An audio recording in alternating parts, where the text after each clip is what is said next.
BC బిడ్డల తరఫున మాట్లాడుతా ఉన్న అధ్యక్ష, కాంగ్రెస్ పార్టీ చేయడానికి ఎలాంటి అడ్డంకి లేనటువంటి అంశాలు ఈ మేనిఫెస్టోలో చాలా ఉన్నాయి. వీటిని నెరవేర్చాల్సిందిగా ఇక్కడ ఉన్నటువంటి రాష్ట్ర ప్రభుత్వాన్ని డిమాండ్ చేస్తా ఉన్నా. మా ఆకలి, మా బాధ, మా గోస ఈ సభ ముందు పెట్టుకునేటువంటి సందర్భంలో ఈ రాష్ట్ర ప్రభుత్వం నుంచి మేము ఎక్స్పెక్ట్ చేస్తుంది అధ్యక్ష, కేవలం 42% మాత్రమే అడ్డంకి ఉంది. మీరు ఇంప్లిమెంట్ చేయడానికి ఏ అంశానికి కూడా అడ్డంకులు లేవు. వీటిని అమలు చేయండి. ఇక్కడ 1,00,000 కోట్ల బడ్జెట్ పెట్టడానికి సార్, 20,000 కోట్లు ప్రతి ఏడాది బడ్జెట్ పెట్టడానికి ఎవరైనా అడ్డంకి ఉన్నారా? దీనికి మీరు పెట్టండి. బీసీలకు సంబంధించి రిజర్వేషన్ దయచేసి 42% రిజర్వేషన్ల విషయంలో అధ్యక్ష ఇవాళ గవర్నర్ గారు ఆమోదించాలి సార్, గవర్నర్ గారు సమ్మతించాలి. లేకపోతే మొన్న గతంలో సార్ ఇదే ఆనరబుల్ హైకోర్టులో గతంలో కేసీఆర్ గారు 34% రిజర్వేషన్ అన్నప్పుడు ఇగో అగ్రవర్ణాల వాళ్ళు హైకోర్టులో కేసేసి దీన్ని ఆపిరు సార్. ఇలా మళ్ళా ఇంకొక ఆయన పుట్టడానికి గ్యారంటీ ఏంది? ఇలా మళ్ళీ దాన్ని అడ్డుకోవడానికి గ్యారంటీ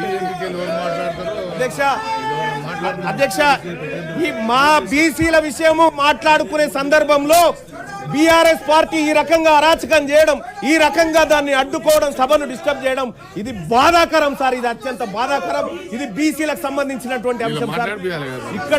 ఇక్కడ బీసీలకు సంబంధించినటువంటి అంశం చర్చకు వచ్చినప్పుడు బీఆర్ఎస్ పార్టీ చిత్తశుద్ధితో వీళ్ళకి 70 సంవత్సరాలుగా అన్యాయం జరుగుతుందని వచ్చి కూర్చొని మా బాధ వినాలి సార్, మా బాధ వినాలి సార్, మా ఆవేదన వినాలి. అది చేయకుండా కేసీఆర్ గారి పైన కేసు పెట్టిరనేటువంటి ఉద్దేశంతో అదే కేసీఆర్ గారు మా మీద 100 కేసులు పెట్టింది సార్. మేము ఎన్నడూ పట్టించుకోలే. మేము ప్రజాక్షేత్రంలో ఉన్నాం, ఎదుర్కోవడానికి సిద్ధంగా ఉన్నాం. కానీ ఈ రకమైనటువంటి వాదనకు దిగడం, బీసీలకు సంబంధించినటువంటి అంశం చర్చకు వచ్చినప్పుడు ఇది దుర్మార్గమైనటువంటి ఈ చర్య సార్. దీన్ని ఎట్టి పరిస్థితుల్లో బీసీ సమాజం ఉపేక్షించదంతే తమ ద్వారా తెలియజేస్తున్నాను అధ్యక్ష. బీసీ మంత్రి గారు. అధ్యక్ష వీళ్ళ వైఖరి చూస్తుంటే కడుపులో కత్తులు పెట్టుకొని అలుముకున్నట్టు ఉన్నది. మీ సిబిఐ కేసు గురించి మీరు అనేక సందర్భాలు